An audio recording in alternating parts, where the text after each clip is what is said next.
Assalamualaikum warahmatullahi wabarakatuh. Perkenalkan, nama saya Niki Amanda Indriani. Saya mahasiswa Universitas Buana Perjuangan, program Studi Manajemen. Di sini saya akan mempresentasikan makalah yang berjudul Minat Konsumen Meningkat Terhadap Belanja Online di Masa Pandemi yang diampu oleh Ibu Laras Khalida SST MM. Langsung saja masuk materi. Seperti yang kita ketahui bahwa selama pandemi ini beberapa pusat perbelanjaan itu ditutup total dan juga beberapa toko itu mengalami perubahan jam kerja karena memang mengikuti anjuran yang dianjurkan oleh pemerintah. Nah, untuk menyiasatinya, sedangkan kita tuh masih memerlukan kebutuhan-kebutuhan yang memang harus kita dapatkan dan memang kita konsumsi setiap hari. Nah, dari situ muncullah beberapa konsumen memutuskan untuk berbelanja online. Menurut catatan yang dilaporkan oleh Exabytes atau perusahaan layanan hosting, mereka berkata bahwa pelanggan e-commerce itu meningkat 38,3% selama pandemi corona ini. Menurut data dari Toluna, pada akhir Juli itu pengguna Twitter banyak yang berbelanja online, hampir 59%. Itu pun untuk produk-produk yang memang biasanya itu dibeli secara langsung. Berdasarkan hasil survei, itu pun terjadi pada awal Juli yang memang peningkatannya sangat drastis. Banyak orang yang berbelanja secara online. Melihat dari beberapa peningkatan dalam berbelanja online ini, ya beberapa perubahan yang memang dari awalnya berbelanja offline kemudian berpindah kepada berbelanja online itu sangat pesat. Mungkin di sini ada beberapa alasan yang memang lebih memilih untuk berbelanja online. Yang pertama itu waktu di sini mungkin ketika kita berbelanja online kita tidak membutuhkan waktu banyak untuk keluar rumah, membawa kendaraan atau harus menggunakan kendaraan umum, kemudian kita tidak harus mencari kesana kemari toko yang kita tuju untuk barang yang memang sedang kita cari. Kemudian untuk alasan yang kedua yaitu promo. Nah, di beberapa online shop atau e-commerce itu menyediakan banyak promo seperti promo gratis ongkir atau promo diskon 50% atau berapapun itu. Nah, mungkin di offline store itu juga banyak menyediakan promo. Jadi misal ada cuci gudang seperti itu. Nah, cuman resikonya ketika kita ingin mendapatkan promo di offline store atau di pusat perbelanjaan, itu otomatis kita harus menyiapkan tenaga untuk berperang untuk mendapatkan barang yang kita inginkan. Karena berdasarkan pengalaman ketika ada cuci gudang itu banyak konsumen yang juga menginginkan barang itu. Jadi otomatis kita harus mengeluarkan tenaga lebih banyak untuk berebut dengan konsumen lain. Nah, di online shop ini atau di belanja online ini kita hanya tinggal semisal ada promonya tuh tokonya tuh memberitahu semisal dari jam 12 malam sampai jam 1 malam ya seperti itu. Jadi perbedaannya di situ karena kita hanya tinggal meluangkan waktu saja di tengah malam, atau ada juga beberapa promo yang memang disediakan itu secara berhari-hari atau berminggu-minggu. Nah, di situ yang mungkin membuat konsumen itu lebih tertarik untuk berbelanja online. Yang ketiga itu harga. Masalah harga itu mungkin bervariasi ya. Ada juga beberapa online shop yang memang menyediakan dengan harga yang sangat murah tapi kualitasnya nol, atau ada juga yang memang dengan harga yang tinggi dengan kualitas yang bagus, itu sesuai dengan produknya. Namun di sini ketika kita berbelanja online itu kita bisa membandingkan harga-harganya.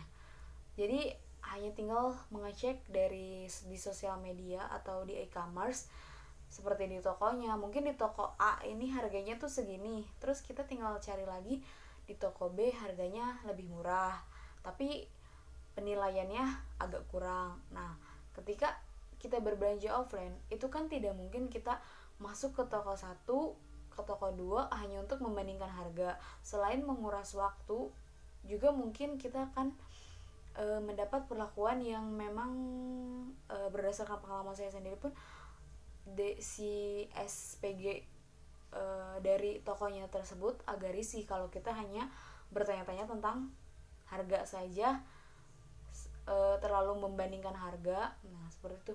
Jika kita berbelanja online itu lebih enak untuk membandingkan harganya. Jadi tidak perlu menguras waktu, menguras tenaga. Kita hanya membutuhkan beberapa waktu saja untuk membandingkan harga dari toko A dan toko B. Kemudian ulasan atau testimoni dari konsumen-konsumen yang terlebih dahulu membeli produk itu. Nah, di situ kita bisa membandingkan. Semisal ada yang memberi ulasannya tuh ratingnya tuh tinggi dan memberikan fotonya secara lengkap dan komentarnya. Nah, di situ itu bisa menjadi pacuan kita untuk oh iya mungkin ini bagus karena dilihat dari penilaiannya pun bagus. Nah, mungkin beberapa orang yang memang tidak percaya untuk berbelanja online, harga mahal atau berbeda dengan produk yang. Kemudian yang terakhir yaitu kepercayaan. Konsumen percaya kepada seller dan seller pun percaya kepada konsumen. Mungkin masih ada yang beranggapan bahwa ketika berbelanja online itu takut tertipu. Nah, sebenarnya sudah banyak e-commerce atau online shop yang memang menyediakan layanan COD atau bisa bayar di tempat. Itu bisa menjadi keunggulan dari berbelanja online. Nah, di sini tingkat kepercayaan konsumen dan seller pun sama. Karena ada beberapa e-commerce yang memang belum memberikan uang atau dana tersebut kepada seller ketika si konsumen itu belum mengklik bahwa paket atau produk itu sudah diterima. Jadi itu mungkin lebih aman ya. Atau ada juga beberapa website yang memang itu secara resmi. Jadi ketika ada terjadinya penipuan itu kita bisa langsung melaporkannya karena itu websitenya resmi. Sebagai contoh, ada salah satu e-commerce yang menyediakan kebutuhan pangan, yaitu TaniHub. TaniHub ini adalah platform e-commerce yang dimiliki oleh PT Tani Supply. Nah, TaniHub ini mereka tuh menjamin bahwa apapun yang TaniHub sediakan itu 100% memang hasil dari PT Tani Supply itu. Kemudian mereka pun menjamin jika ada keluhan atau barang yang mereka kirim itu tidak sesuai ekspektasi, mereka akan menggantinya 100%. Nah, di situ mungkin itulah yang menyebabkan beberapa konsumen itu lebih berminat untuk berbelanja online. Ketika hampir semua orang atau beberapa konsumen itu berpindah dari yang tadinya belanja offline itu kemudian berpindah ke berbelanja online, mungkin kita bertanya bagaimana nasibnya toko-toko tradisional yang memang masih mempertahankan toko mereka. Nah, di situ mungkin sebagai pelaku usaha atau pelaku bisnis itu kita kan dituntut untuk mengikuti perkembangan zaman atau tetap memperbaiki kualitas dari produk yang kita jual, produk atau jasa yang memang kita jual. Nah, di situ kita bisa membandingkan, bisa menggunakan dua metode, yaitu dengan tetap membuka toko tradisional, kemudian kita bisa juga menyediakan jasa layanan online. Nah, di situ kita bisa membandingkan, mungkin keuntungannya akan lebih banyak dibanding ketika hanya membuka toko tradisional saja.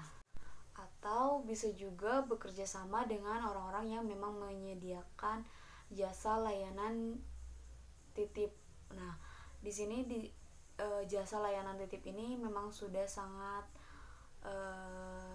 viral ya, karena jadi ketika kita menggunakan jasa titip itu seperti kayak kita menyuruh orang untuk berbelanja kebutuhan konsumen, kemudian setelah itu kita membayar jasa titipnya dan juga membayar ongkirnya di situ. Nah, beberapa konsumen itu lebih senang mengeluarkan uang banyak atau mengeluarkan uang yang agak berlebih, tapi mereka hanya tinggal menunggu barang atau produknya di tempat saja.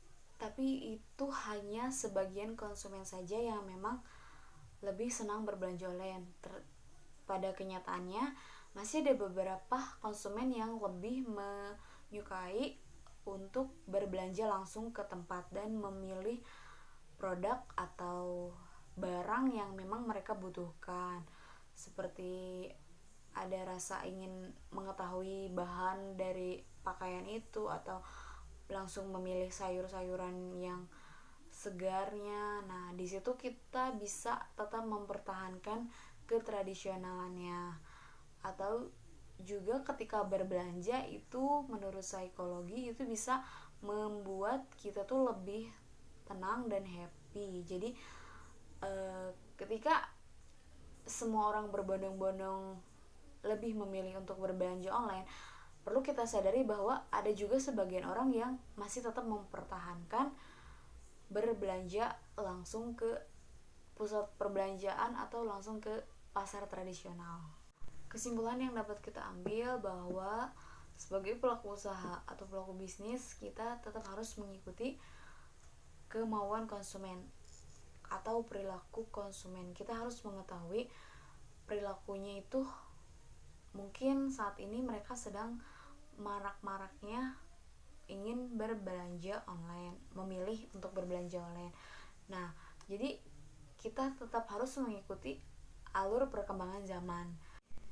Karena tujuan utama kita sebagai pelaku bisnis yaitu mendapatkan kepercayaan dari konsumen dan juga konsumen mendapatkan kepuasan berbelanja di toko kita. Nah, atau mereka itu mendapatkan kenyamanan.